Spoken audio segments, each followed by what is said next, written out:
हरामजादी कुतिया, निकल गया तेरे लिए दिन, बस भौंकना शुरू कर दिया सुबह ही। बता क्या बात है? दो हड्डी की चुपके धरी रहे, ज्यादा बकवास न करे मेरे से, अन्य तेरी हड्डियों का चूरमा बना दूंगी। तो मुझे एक बात बता, मेरे पति का लोवर तेरे कपड़ों में क्या कर रहा? मैं ऊपर की सफाई कर रही थी, देखा तो तेरे कपड़ों में मेरे पति का लोवर क्या कर रहा?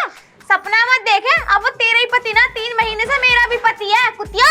अब तेरे में इंटरेस्ट ना रहा उन्हें, इसलिए वो मेरे पास आवे। और अगर तेरे अंदर इतनी आग लग रही तो हमने 3-3 दिन तो बांट ही रखे, मैं 5-5 दिन कर दूंगी।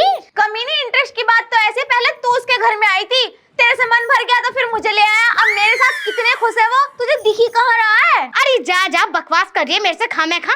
बकवास न करे, तुझे जलन हो रही है ना, क्योंकि वो मेरे पास आते हैं तो तुझे अच्छा नहीं लगता ना। ये सब आने दे, वही बता देंगे कि उन्हें ज्यादा किसके साथ रहना पसंद है। अरे तेरे साथ रहना बिल्कुल पसंद ना, उन्हें मेरे साथ बकवास मत कर, अब तुझे बिल्कुल भी पसंद ना करते। वो अपना बैग उठा और निकल यहाँ से, आई बड़े भारी, मुझे पसंद करते हैं। ऐसा, पहली बीवी मैं ही उनकी, तो बीवी वो मुझे माने, तो अच्छी तुझे नहीं तो लगती, कुछ और तभी मानेगा। तो मुझे लेके आए, तो अच्छी नहीं अरे लगती, जा तभी तो मुझे जा लेके जा, आए। अन्य भसरे पे तेरे 2 काम कर रही थी कुतिया,